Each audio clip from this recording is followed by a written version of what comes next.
What is going on, guys? Jared from the Vinyl Corner, and today we are going to be looking at 10 of my favorite albums from the 2010s so far.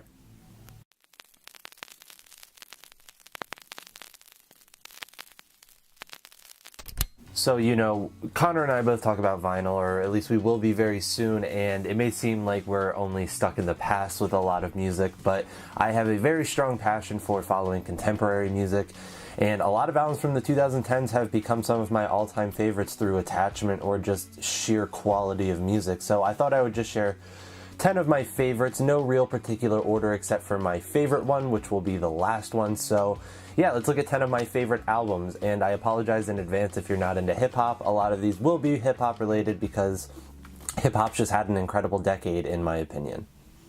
So the first of my choices is Kanye West's Yeezus. Now, Kanye West is my all-time favorite artist, so this could have been My Beautiful Dark Twisted Fantasy, The Life of Pablo, but I just went with Yeezus because right now it's my favorite out of the 2010 albums. But yeah, this album is just absolutely fucking bonkers. It's really experimental, especially for such a mainstream artist like Kanye. It's very skeletal, it's very electronic, it's very just kind of Death Grips inspired, for lack of a better term, but yeah, that really lo-fi electronic nature is just really nice. The production is super cold. It just makes this really icy landscape, and yeah, it's just a really phenomenal album. Next up is Swans, The Glowing Man. Now, if you guys know me, I love Swans, one of my absolute favorite bands. They've just always had an ever-shifting sound, and they've always managed to make it work in their favor. And the same continues to their newest trilogy of albums, The Seer, To Be Kind, and The Glowing Man. Now, The Glowing Man's my personal favorite because it pretty much took all the elements of To Be Kind, which is a masterpiece in and of itself, and it made it more cerebral, kind of meditative, a little bit more dark, a little bit more eerie. It was more like The Seer with To Be Kind instrumentals, and it was just really different, but it really worked out in their favor. When they know how to build up the tension and when to pull back and when to go full force, it's just really mind-blowing of a listen. It's definitely worth every minute of the 2 hours that it stretches. Next up is Sufjan Stevens' Carrie Lowell. Now, Sufjan, again, is another artist that I just absolutely adore. He's definitely one of my favorite solo artists out there, and his album in 2015, Carrie Lowell, just absolutely annihilated everybody's emotions. It's one of the most stripped back, bare, dismal reflections on losing a loved one and going through the trauma of not knowing said loved one very well. And it's just so haunting, and every time I listen to it, I just want to go and tell my parents I love them because going through something this rough, and especially Sufjan telling it in his just gorgeous voice over these really stripped back, folky instrumentals, it's just one of the most beautifully depressing things I've ever heard. So yeah, another masterpiece from Sufjan. My next choice is Tame Impala's Lonerism. Now, this album is a psych rock modern classic. Kevin Parker doing all of these instrumentals by himself with the exception of 2 guitar pieces on here. It's just such a gorgeous soundscape. If you listen to this with headphones on, you can just wander for the entirety of the album through just how vibrant and upbeat but kind of lo-fi it is. It's just so amazing, and obviously the themes of being a loner, not knowing your way through life. For somebody who's in his late teens, early 20s, I heavily relate to that. So yeah, this is just some of the most beautiful instrumentals in psych rock history. Kevin's incredible lyrics and his absolutely amazing singing. So yeah, this is absolutely classic and definitely my favorite from him. My most recent pick, this is Flying Microtonal Banana by King Gizzard and the Lizard Wizard. Now, this was my favorite album of 17, bar none. Pretty much there was no competition. It stayed at my number 1 pretty much the minute I heard it, and it never left that spot the whole year. So yeah, this is just absolutely incredible psychedelic garage rock with a lot of musical sophistication behind it. King Gizzard is probably my second favorite music act working right now besides Death Grips. And they're just 7 musicians, but they're also syncopated and tight, and all of their instrumentals just come across as so perfectly played every single time.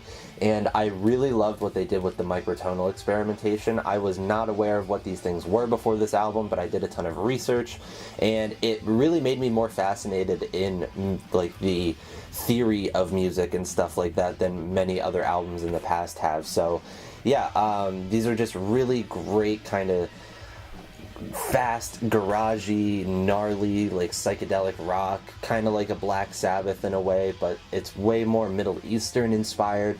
It's just really amazing stuff, and yeah, I could not shut up about this album last year. Next up is Mac DeMarco's Salad Days. Now, I absolutely love Mac. I think he's one of my favorite artists of all time. The fact that he plays all of the instruments and produces his albums is just absolutely mind-blowing to me, and everything is always so well done, and this is my personal favorite from him. It's just, again, the lyricism behind, you know, going inside, like being introspective about your life. It came across in a really interesting way from a guy that people viewed as a cigarette-smoking bum who just happened to make pretty cool poppy music. But yeah, this album is just something that means a lot to me. I actually have a Salad Days tattoo. So yeah, just absolutely amazing stuff. If you guys have never checked out Mac, definitely start. He is getting better almost every single album, but I've always stuck with this one as my favorite. One of two masterpiece albums that we got in 2016. This one is Frank Ocean's Blond. Now, this is my personal favorite Frank album. I just love the instrumentals a lot more. They're a lot more decadent, kind of art poppy, but they're very minimalistic at the same time. Even having Zach Hill from Death Grips play on Pretty Sweet, which is a fact that still blows my mind.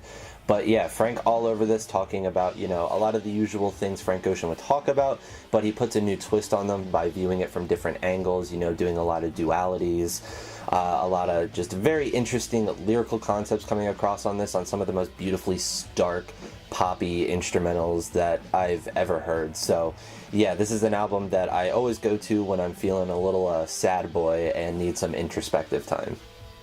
So either of these next three really could be my favorite number one, but I just have them ranked like this as of right now. This one is Kendrick Lamar's To Pimp a Butterfly. Now, this album really changed my life. It really made me open to more political stuff, and it got me into wanting to speak out and use my free speech amendment and, you know, get a lot more involved in the political scene. And it really made me care more about people's struggles in America and just pretty much everywhere around the world, but specifically black people in America. So yeah, just a really stunning piece of art.